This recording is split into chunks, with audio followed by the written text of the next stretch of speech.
चिड़िया अपने पास दिए हुए अंडों के पास घोंसले में बैठी थी। वो अपने अंडों का बहुत अच्छे से ध्यान रखती थी। उसे इंतज़ार था कि कब उसके बच्चे अंडों से बाहर आएंगे और वो उन्हें कब दुलार दे सकेगी। जंगल का मौसम काफ़ी तेज़ी से बदल रहा था और चारों तरफ हवा का तूफान जंगल को घेरे हुए था। टोनी चिड़िया इसी कोशिश में लगी हुई थी कि उसके अंडों को कोई नुकसान न पहुंच जाए। आखिरकार तूफान पूरी तरह से शांत हो गया। टोनी जब अपने अंडों से हटी तो उसने देखा ज्यादा दब जाने की वजह से एक अंडे में दरार आ गई थी। ये देखकर टोनी चिड़िया काफी घबरा गई। ए अल्लाह, लगता है मैंने अपने अंडों पे कुछ ज्यादा ही दबाव डाल दिया है। अब अल्लाह ही मेरे बच्चों को बचा सकता है। टोनी चिड़िया ने हिम्मत ना हारते हुए उस अंडे का भी बाकी अंडों की तरह ख्याल रखा और कुछ ही दिनों में अंडों से छोटे छोटे बच्चे बाहर आ गए। पर घायल अंडे से जो चिड़िया निकली थी वो अंधी थी और उसने उसका नाम टुनटुनी चिड़िया रखा था। ये देखकर टोनी चिड़िया रोने लगी। शायद खुदा को यही मंजूर था, पर मुझे इस बात की खुशी है कि मेरी बच्ची कम से कम जिंदा तो बच गई। सभी बच्चे धीरे धीरे उड़ना शुरू हो रहे थे, लेकिन अंधी चिड़िया ने कोई उड़ान नहीं भरी और वो अपने घोंसले में ही बैठी रही। टोनी चिड़िया उसके लिए खाना लाती थी और उसे खिलाती थी। जल्द ही टुनटुनी चिड़िया को उड़ने का मन करता, मगर वो सिर्फ अपने घोंसले में बैठकर अपने पर फड़फड़ाती थी। हर रोज की तरह आज भी टोनी चिड़िया उसके लिए भोजन लाई थी। अगले दिन टोनी चिड़िया उसके लिए भोजन लाई, लेकिन उसने भोजन खाने से मना कर दिया। माँ, मुझे भूख नहीं है, मुझे उड़ना है। इस घोंसले में बैठे बैठे मैं तंग आ गई हूँ। मेरा दम घुटता है माँ इस घोंसले में। मुझे बाहर की ठंडी हवा महसूस करनी है। ये सुनकर टोनी चिड़िया अपनी बेटी टुनटुनी को समझाते हुए कहती है, मेरी बच्ची, तुझे उड़ता हुआ देख मुझे भी बहुत खुशी होगी, लेकिन देख, तू अंधी है, तू उड़ नहीं सकती। ये सब तुम्हारे लिए काफी खतरनाक है।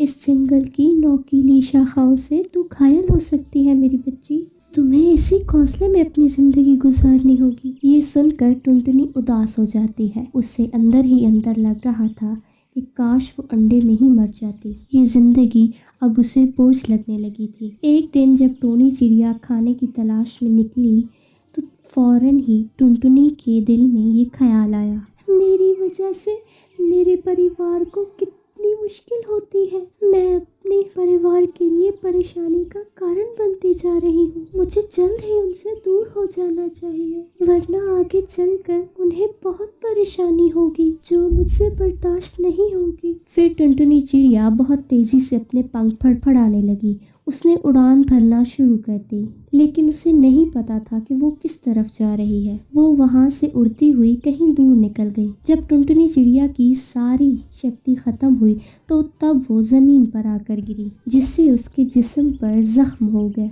तभी वहाँ पर एक जहरीला सांप आ जाता है। सांप अपना फन फैलाकर उसे डराने की कोशिश करता है, लेकिन सांप ये देखकर हैरतज़दा हो जाता है कि टुनटुनी चिड़िया उसको देखकर भाग नहीं रही थी। तभी कुछ देर बाद सांप को मालूम हुआ कि वो चिड़िया तो अंधी है। ये देखकर सांप को उस पर तरस आया और उसने टुनटुनी चिड़िया को कहा, ए चिड़िया, क्या तुम सुन भी नहीं सकती हो?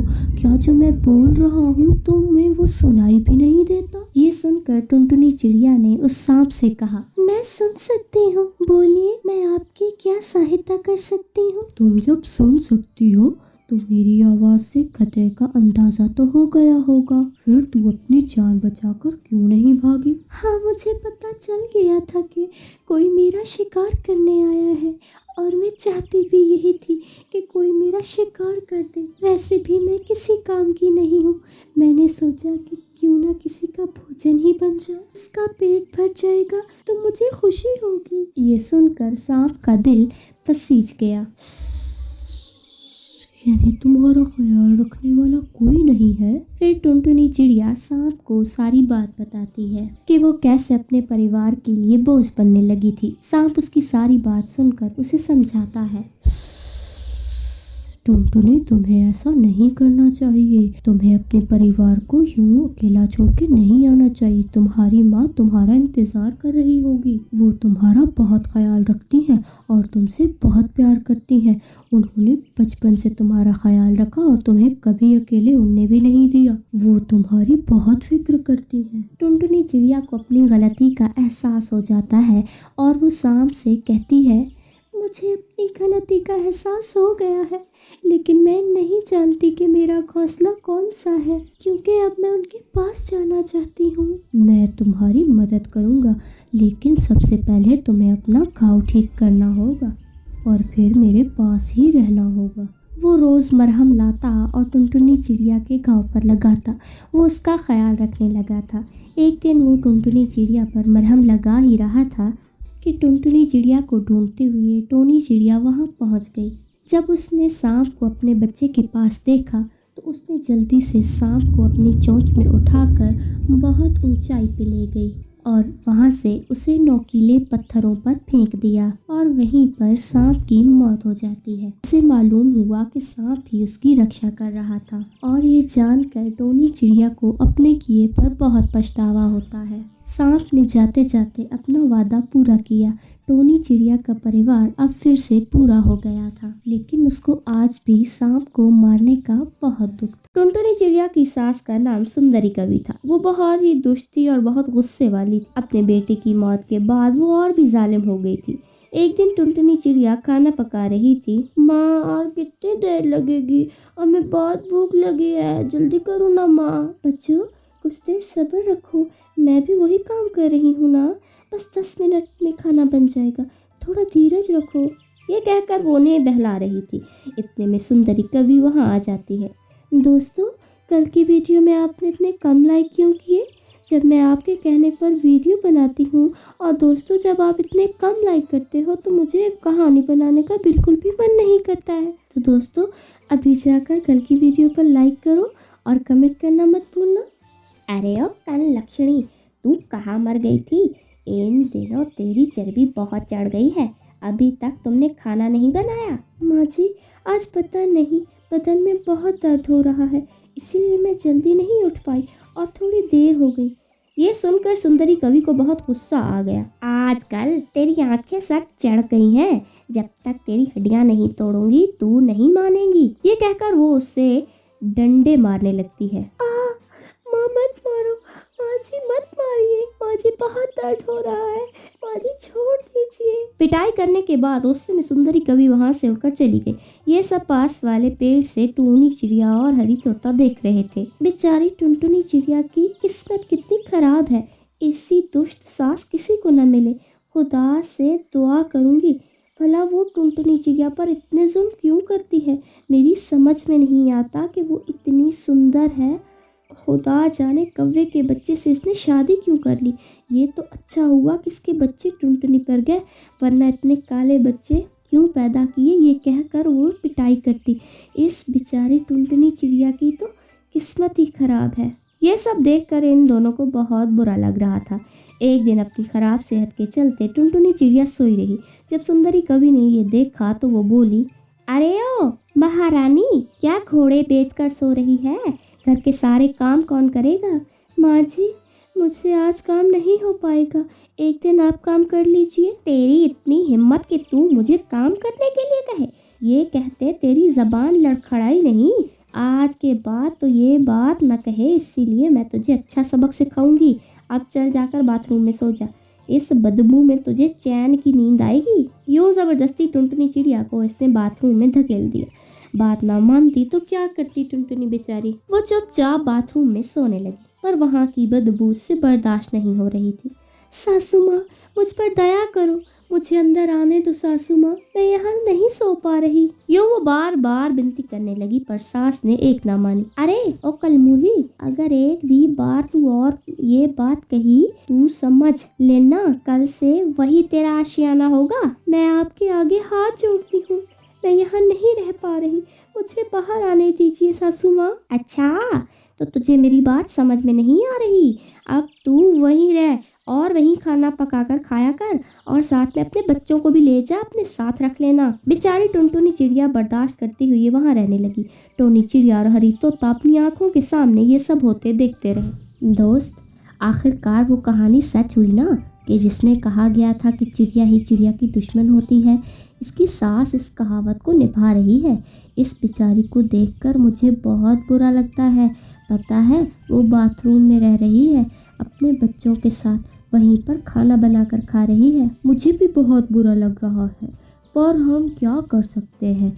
समझ में नहीं आ रहा, कोई ऐसा आ जाए जो इसके सास की अकड़ को तोड़ दे। यूं वो दोनों बातें कर रहे थे।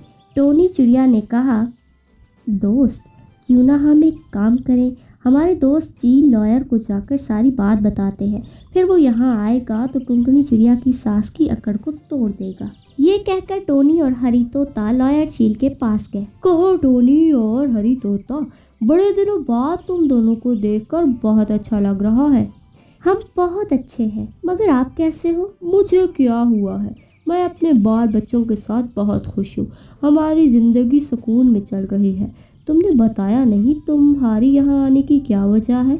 बिना किसी वजह के तो तुम दोनों यहाँ नहीं आओगे। फिर उन्होंने बताना शुरू किया। वो हमारे पड़ोस में टुनटुनी चिड़िया रहती है, उसके पति का देहांत हो गया है। सास बड़ी झगड़ालू है। इस कसाई सास के हाथ बेचारी टुनटुनी चिड़िया की बलि चढ़ रही है। इस तरह आंखों देखा सारा हाल उन्होंने चील को बता दिया। मैं सुबह ही वहाँ आता हूँ और इस जालिम सास को ठिकाने लगाता हूँ और मेरे पुलिस दोस्त को भी सारी बात बताता हूँ। उस बेचारी टुनटुनी चिड़िया को जीने की आज़ादी दिलवा के ही रहूँगा मैं। चील की बात सुनकर टोनी और हरी तोता बहुत खुश होकर वहाँ से चले गए। अगले दिन टुनटुनी, अरे ओ टुनटुनी, कहाँ हो तुम कौन हो? इस तरह बिन बुलाए घोंसले में कैसे घुसे? मैं टुनटुनी का दोस्त हूँ। कहाँ है वो? वो क्या जंगल की कोई प्रधानमंत्री है या महारानी है जो तुम बता रहे हो कि तुम्हारी दोस्त है? यहाँ उसकी जबान नहीं खुलती। और तुम क्या बात करने आए हो? तुम घोंसले में घुसकर बहुत बड़ी गलती की तुमने। चलो बाहर निकल कर बात करो। तुम ये बात छोड़ो और बताओ वो कहाँ है। ये कहकर चील जबरदस्ती अंदर घुस गया। इसने देखा कि टुनटुनी बाथरूम में खाना बना रही थी। ये देखकर चील को बहुत दुख हुआ। अरे कौन है रे ये? तेरा दोस्त कहकर ये घोंसले में घुस गया। इसे चुपचाप घोंसले से बाहर निकाल दे। तुम्हारी खैर खबर लेने आया हूँ। यहाँ पे मैं एक लॉयर, यहाँ पर जो जुल्म तुम ढा रही हो सब समझ में आ गया है। घरेलू ज्यादती के जुल्म में तुम पर केस ठोक। ओह, मैं ऐसा कुछ नहीं कर रही थी, सास थरथराते हुए कहने लगी। तभी टोनी चिड़िया और हरी तोता भी वहाँ आ गए। ये सब झूठ कह रही है, ये बहुत अत्याचारी है। सुंदरी कवि घबरा गई। आज के बाद तुम बहुत ध्यान से रहना होगा। अगर तुम्हारी बहू की आंखों में एक भी आंसू आए तो तुम्हें जेल से कोई नहीं बचा सकता। इस तरह धमकी देकर वो सब चले गए। अब सुंदरी कवि बहू को कुछ नहीं कहती थी और इसके साथ प्यार से रहने लगी। ये सब देखकर टोनी और हरी तोता बहुत खुश हो जाते हैं। उनकी जिंदगी में खुशहाली लाने पर टुनटुनी चिड़िया पड़ोस में रहने वाले टोनी और हरी तोता का आभार मानने लगी।